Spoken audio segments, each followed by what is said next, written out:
So, you're thinking about filing a VA disability claim. That very first step, though, can feel like you're staring at a locked door and you have no idea where the key is. It's confusing, right? A little intimidating? Well, it really doesn't have to be. In this explainer, we're going to crack the code on that first step and turn all that confusion into a clear, totally manageable plan. But before we get into the how-to, let's just talk for a second about how it all feels. You know, the journey of filing a VA claim, it usually starts with a whole lot of noise, a ton of myths, and what feels like a secret language that everyone else knows but you. It's a shared experience for sure, and just understanding that is the first real step to taking back control. I mean, this quote from a real veteran just says it all, doesn't it? It's almost like folklore. Filing for your own benefit shouldn't be like some campfire story or a game of telephone where you just hope you get the right info. No way. This is your process, and you deserve a clear map. Take a look at this list. If any of this sounds familiar, believe me, you are not alone. Research from the VA itself shows these feelings are incredibly common. That uncertainty, the anxiety, the confusion, it's like a wall that stops way too many veterans before they even get started. But the good news is, there's a simple, 3-task process to completely break through it. Okay, so let's get right into the solution. We're going to replace that folklore with a solid foundation. This first phase, let's call it the initial intake, is all about knocking out 3 simple but really powerful tasks. And here they are. These are the 3 foundational tasks. This is what officially moves you from just thinking about filing a claim to actually being in the system. Each one is a critical piece of the puzzle, so let's break them down, starting with number 1. All right, this first step is simple, but it is so important. The communications waiver is basically just you saying, yep, my chosen expert is allowed to call me, text me, or email me about my claim. You see, without it, privacy rules can really slow things down.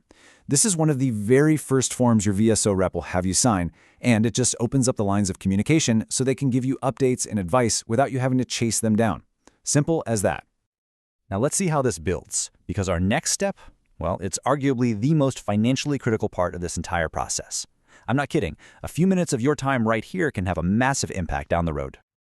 I'm serious. Just think about that for a second. That's not an exaggeration. The next form we're talking about is a simple placeholder, but it's a placeholder that can literally put thousands of dollars back into your pocket through what's called retroactive pay. And this is the magic tool right here, VA Form 210966, the intent to file. Now, the most crucial point to get is that this is not your full claim. You don't need a single piece of medical evidence to do this. All you're doing is raising your hand and telling the VA, hey, I plan on filing. You can do this in minutes online at va.gov or have your VSO do it for you. This one simple action locks in your effective date, and it gives you up to a full year to gather all your documents and submit the real claim. Okay, let's look at how this plays out in real life. Let's say you file your intent to file on March 1st. Boom. That date is now locked in stone. You then take the next 5 months to gather all your evidence. You submit your full claim on August 15th, and it gets approved. So what happens? Your benefits get back paid all the way to March 1st, not August 15th. You just got paid for the time you spent preparing your case. And that back pay? Well, it adds up fast. Using a 50% rating just as an example, that 5-month period could be worth over $5,000. This is real money that gets left on the table for every single month a veteran waits to file that simple intent to file form. And if you needed another reason to do this right now, it's the PACT Act. With all these new presumptive conditions for toxic exposures now being recognized, millions of veterans who might not have had a claim before are now eligible. Over 1 million PACT Act claims have already been approved. Locking in your intent to file date has never been more critical. So you've opened the lines of communication and you've protected your effective date for back pay. Pretty good, right?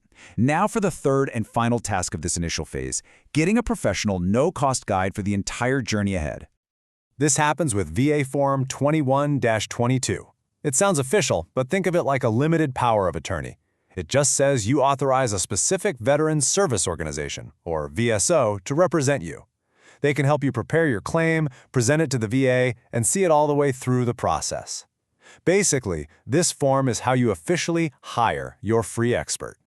And here are some of the heavy hitters you've probably heard of: the DAV, the VFW, the American Legion, and there are many others. The most important thing you need to know, though, is that VSO services are always 100% free. They are prohibited by law from ever charging you for their expert help. Now, it's really good to know the difference here. When you fill out that Form 21-22, you're appointing an entire organization, which is great for continuity. The other option is a Form 21-22A, which appoints a specific attorney or agent, and they may charge fees for what they do. For this initial part of the process, a VSO is your free accredited expert. So you might be thinking, okay, they're free, but are they any good? Well, check out this number from the VFW. It's pretty incredible.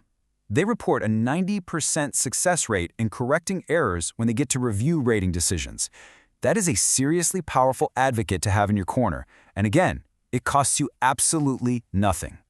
And this, right here, this is the VSO superpower. Once you appoint them, they get access to something called VBMS, the Veterans Benefits Management System. This means your VSO can see exactly what the VA employee working on your claim sees.